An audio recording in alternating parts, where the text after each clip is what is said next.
Hi friends, నేను మీ Tirumalesh. Welcome to రాతి media. ఇప్పుడెప్పుడు ఇది చూస్తున్న పోలీస్ రిక్రూట్మెంట్ నోటిఫికేషన్ వచ్చేసింది. రాష్ట్ర ప్రభుత్వం TSPLRB ద్వారా ఈ నోటిఫికేషన్ విడుదల చేసింది. గతంలో 1-2 నోటిఫికేషన్ కాదు, ఈసారి ఏకంగా 4 నోటిఫికేషన్లు ఇచ్చింది. SI కానిస్టేబుల్ తో పాటు వివిధ technical, driver, mechanic, firemen, jailer, jail warder, finger print బ్యూరోలో ASI పోస్టులు కూడా ఈ నోటిఫికేషన్ లో పేర్కొనడం జరిగింది. కాబట్టి ఈ వీడియోలో ఈ నోటిఫికేషన్లకు సంబంధించిన పూర్తి వివరాలు, అర్హతలు, ఫీజులు వగైరా విషయాలన్నీ మీకు క్లియర్ గా చెప్పడం జరుగుతుంది. కాబట్టి ఒక లైక్ చేసి ఈ వీడియోను ఉద్యోగం కోసం ఎదురు చూస్తున్న మీ బంధువులు, మిత్రులకు షేర్ చేయండి. Let's go to video. ఈ నోటిఫికేషన్ లో SI మరియు సమాన హోదా కలిగిన పోస్టులు 275 ఉన్నాయి. దాంతో పాటు కానిస్టేబుల్ పోస్టులు 7112 అక్షరాల 7112. ప్లస్ కానిస్టేబుల్ కు ఇది కానిస్టేబుల్స్ కోసం ప్రిపేర్ అయ్యే వాళ్ళకి ఇది ఒక జంబో నోటిఫికేషన్. ఇదే నోటిఫికేషన్ లో డ్రైవర్ మరియు మెకానిక్ కానిస్టేబుల్స్ కు 27 ఖాళీలను భర్తీ చేయడానికి పేర్కొనడం జరిగింది. దాంతో పాటు ఫింగర్ ప్రింట్ బ్యూరోలో 23 ASI పోస్టులను కూడా వీటి ద్వారానే భర్తీ చేయనున్నారు. అయితే SI పోస్టులు భర్తీ చేయనున్న 275 పోస్టులలో civil, AR, special police force, జైళ్ల శాఖ ఇలా వివిధ కేటగిరీలలో SIలకు భర్తీ చేయడం జరుగుతుంది. దాంతో పాటు కానిస్టేబుల్స్ కూడా ఇదే విధంగా స్పెషల్ ఫోర్స్, సివిల్, జైల్లో, వార్డర్స్ ఇలా వివిధ కేటగిరీల్లో తీసుకోవడం జరుగుతుంది. అయితే జూలై 28నే ప్రభుత్వం నోటిఫికేషన్ ఇచ్చినప్పటికీ అందులో ఎప్పటి నుంచి అప్లై చేయాలో పేర్కొనలేదు. కానీ తర్వాత ఆగస్టు 1న రిలీజ్ చేసిన ప్రెస్ రిలీజ్ లో ఆ డీటెయిల్స్ చెప్పింది. దరఖాస్తు చేయడానికి తేదీలను ప్రెస్ నోట్ ద్వారా రిలీజ్ చేసింది. జాగ్రత్త వినండి. ఆగస్టు 19వ తేదీ ఉదయం 8 గంటలకు పోర్టల్ స్టార్ట్ అవుతుంది. Let's go friends. లాస్ట్ చివరి విషయం దాకా వెయిట్ చేయాల్సిన అవసరం లేదు. ముందుగా దరఖాస్తు చేసుకుంటే సర్వర్ కూడా పూర్తిగా సహకరిస్తుంది. ఆగస్టు 19వ తేదీ ఉదయం 8 గంటలకు అప్లికేషన్ స్టార్ట్ అవుతుంది. సెప్టెంబర్ 9వ తేదీన సాయంత్రం 5 గంటలకు వెబ్సైట్ క్లోజ్ అవుతుంది. సో అర్థమైంది కదా.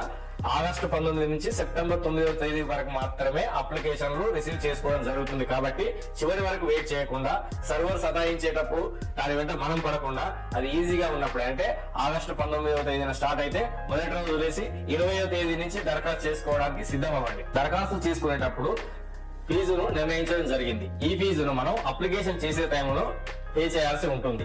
SI అభ్యర్థులకు, SC ST అభ్యర్థులు 750 రూపాయలు, మిగతా అభ్యర్థులు 1500 రూపాయలు చెల్లించాల్సి ఉంటుంది. దాంతో పాటు కానిస్టేబుల్, డ్రైవర్ వివిధ కేటగిరీల అభ్యర్థులు, SC ST అభ్యర్థులు 600 రూపాయలు, మిగతా కేటగిరీలకు చెందిన వాళ్ళు 1200 రూపాయలు అప్లికేషన్ చేసిన సందర్భంలోనే ఫీజు పేమెంట్ చేయాలి. ఫీజు పేమెంట్ చేసిన తర్వాతనే దరఖాస్తు సబ్మిట్ అవుతుంది. సో ఫీజు పేమెంట్ చేసి వదిలేస్తే అది అసంపూర్తిగానే ఉంటుంది. కాబట్టి అప్లై చేసేటప్పుడు జాగ్రత్తలు తీసుకోవాలి ఫ్రెండ్స్. అయితే ఈసారి నోటిఫికేషన్ లో మనకు ఒక శుభవార్త ఉంది. అదేంటంటే physical measurement test, physical efficiency test 4 apply చేసిన వాళ్ళు ఒక దాంట్లో పాస్ అయితే చాలు. వివిధ పోస్టులకు వేరువేరుగా పాస్ కావాల్సిన అవసరం లేదు. ఇది ఒక మంచి అవకాశం. నోటిఫికేషన్ గురించి పూర్తిగా అవగాహన ఉండాలి. వాట్సాప్ లో వచ్చిన ఫార్వర్డ్ మెసేజ్లకు ఎవరో ఫ్రెండ్స్ ద్వారా చెప్తే తెలుసుకోవడం కాదు. అందుకే నోటిఫికేషన్ లో ఉన్న ప్రతి ముఖ్యమైన విషయాన్ని ఈ వీడియో ద్వారా మేము ముందుకు తీసుకెళ్తున్నాం. సబ్ ఇన్స్పెక్టర్, జైలర్ మరియు ఫైర్ ఆఫీసర్ ఈ పోస్టులకు ఖచ్చితంగా డిగ్రీ పాస్ అయి ఉండాలి. డిగ్రీ పాస్ కాని వాళ్ళు ఈ పై పోస్టులకు అర్హులు కారు. కాబట్టి డిగ్రీ పూర్తి చేసిన వారే ఈ పోస్టుల కోసం దరఖాస్తు చేసుకోండి. కానిస్టేబుల్ దానికి సమానమైన పోస్టులకు ఇంటర్మీడియట్ ఉంటే చాలు. కానీ మెకానిక్, కానిస్టేబుల్ ఇలాంటి టెక్నికల్ క్వాలిఫికేషన్ అవసరం ఉన్న పోస్టులకు దానికి సంబంధించిన టెక్నాలజికల్ కోర్సులు అవసరం ఉంటుంది. కాబట్టి దరఖాస్తు చేసేటప్పుడు వాటిని జతపడాల్సిన అవసరం ఉంటుంది. ఇకపోతే ఫింగర్ ప్రింట్ బ్యూరోలో ఉన్న ASI పోస్టుకు టెక్నాలజీ అవసరం ఉంటుంది. కాబట్టి అది కూడా ఒక టెక్నికల్ పోస్ట్. దానికి సంబంధించిన మనకు క్వాలిఫికేషన్ ఉన్న వాళ్ళే దాన్ని అప్లై చేసుకోగలుగుతారు. కాబట్టి దాన్ని కూడా ఒకసారి మీరు జాగ్రత్తగా చూసుకోవాల్సిన అవసరం ఉంది. దరఖాస్తు చేసే టైంలో చాలా జాగ్రత్తలు ఉండాలి. ఖచ్చితంగా 10th class certificate, inter certificate, SI ఆ స్థాయి పోస్టులు అప్లై చేసే వాళ్ళు డిగ్రీ సర్టిఫికేట్, వీటితో పాటు క్యాస్ట్ సర్టిఫికేట్, SC ST BCలు క్యాస్ట్ సర్టిఫికేట్, దాంతో పాటు OCలు EWS కోటాలో అర్హత కలిగిన వాళ్ళు EWS సర్టిఫికేట్ ను కూడా తమతో ఉంచుకోవాలి. బీసీలు నాన్ క్రిమిలేయర్ సర్టిఫికేట్ ను జత చేయాల్సి ఉంటుంది. నాన్ క్రిమిలేయర్ సర్టిఫికేట్ ఎలా తీసుకోవాలో, కాస్ట్ సర్టిఫికేట్, ఈడబ్ల్యూఎస్ సర్టిఫికేట్ ఎలా తీసుకోవాలో మన ఛానల్లో వీడియో చేసి పెట్టాను. వాటిని చూసి మీరు ఆయా సర్టిఫికేట్లకు వెంటనే దరఖాస్తు చేసుకోండి. ఉన్న వాళ్ళు వాటితో చేసుకోవచ్చు, లేని వాళ్ళు మాత్రం దరఖాస్తు చేసుకోవాలి. ఇందులో ఓబీసీ, నాన్ క్రిమిలేయర్ మరియు ఈడబ్ల్యూఎస్ అభ్యర్థులు జాగ్రత్తగా చూసుకోండి. మీ సర్టిఫికేట్లు మార్చ్ 2026 మార్చి 31 తర్వాత, అంటే ఏప్రిల్ 1 తర్వాత తీసిన సర్టిఫికేట్లే చెల్లుబాటు అవుతాయి. ఒకవేళ మీరు అంతకు ముందు సర్టిఫికేట్ తీసిన వారైతే వెంటనే ఈ సర్టిఫికేట్ల కోసం దరఖాస్తు చేసుకోండి. దరఖాస్తు చేస్తున్న సమయంలో మొబైల్ నెంబర్, ఈమెయిల్ ఐడి చాలా ఇంపార్టెంట్.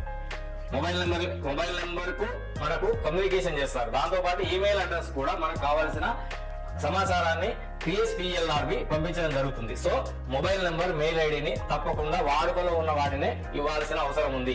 దీంట్లో జాగ్రత్తలు తీసుకోండి. ఈ పోస్టులకు దరఖాస్తు చేసుకునేవారు ఎత్తు 167 సెంటీమీటర్లు తప్పకుండా ఉండాలి.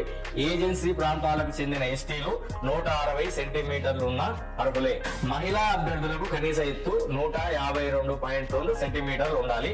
ఏజెన్సీ ప్రాంతాలకు చెందిన ఎస్టీ మహిళా అభ్యర్థులు 150 సెంటీమీటర్లు ఉన్నా సరిపోతుంది. SI పోస్టుకు అప్లై చేసే అభ్యర్థులు 1600 మీటర్ల పరుగును 7 నిమిషాల 15 సెకండ్లలో పూర్తి చేయాల్సి ఉంటుంది. మహిళలు 800 మీటర్ల పరుగును 5 నిమిషాల 20 సెకండ్ల లోపు పూర్తి చేయాల్సి ఉంటుంది. లాంగ్ జంప్ పురుషులు 4 మీటర్లు, మహిళలు 2.5 మీటర్లు లాంగ్ జంప్ చేయాల్సిన అవసరం ఉంటుంది. షాట్ పుట్ ఈవెంట్ లో పురుష అభ్యర్థులు 7.26 కేజీల కిలోల బరువును 6 మీటర్ల దూరం విసరాల్సి ఉంటుంది. మహిళలు 4 కిలోల బరువైన బంతిని 4 మీటర్ల దూరం విసరాల్సి ఉంటుంది. PET, PMT టెస్టులు ఒక ఎత్తు అయితే, ఎగ్జామ్ ఇది చాలా ఇంపార్టెంట్. ఎక్కువ మంది PET, PMT లో పాస్ అవుతున్నా ఎగ్జామ్ లో మాత్రం తక్కువ మార్కులతో దగ్గరికి వచ్చి మిస్ అవుతున్నారు. చాలా సార్లు ఇది జరుగుతుంది. కాబట్టి ఎగ్జామ్ కు ప్రిపేర్ అవ్వడం కూడా చాలా ఇంపార్టెంట్. చాలా మంది అభ్యర్థులు ఇప్పటికే కోచింగ్లకు వెళ్లి ప్రిపేర్ అవుతున్నారు.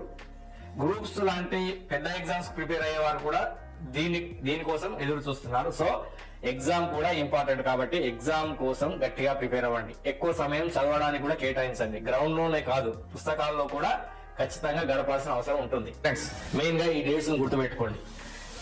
ఆగస్టు 19వ తేదీ ఉదయం 8 గంటలకు అప్లికేషన్ ప్రాసెస్ స్టార్ట్ అవుతుంది. సెప్టెంబర్ 9వ తేదీ సాయంత్రం 5 గంటల వరకే, అర్ధరాత్రి వరకు మిగతా పోస్టులు లాగా ఇది లేదు, సాయంత్రం 5 గంటల వరకే గడువు ముగుస్తుంది. ప్రభుత్వ ఉద్యోగం అనేది చాలా మందికి కళ. దీనికోసం వయసు అయిపోతున్నా గానీ తల్లిదండ్రులు భారం కాకుండా చిన్న ఉద్యోగాలు చేస్తూ హైదరాబాద్ నగరంలోనే ఉంటూ చాలని తిండి తింటూ చాలని డబ్బులతో గడుపుతున్నారు. కాబట్టి ఇప్పుడు అవకాశం వచ్చింది. దీనిపైన బాగా కాన్సన్ట్రేట్ చేయండి. అన్ని సమస్యలను, అన్ని ఆలోచనలు పక్కకు పెట్టండి. ఓన్లీ ప్రిపరేషన్ మీదనే దృష్టి పెట్టండి. ఇప్పుడు వచ్చిన ఈ సదవకాశాన్ని ఖచ్చితంగా సద్వినియోగం చేసుకోండి. Thank you friends.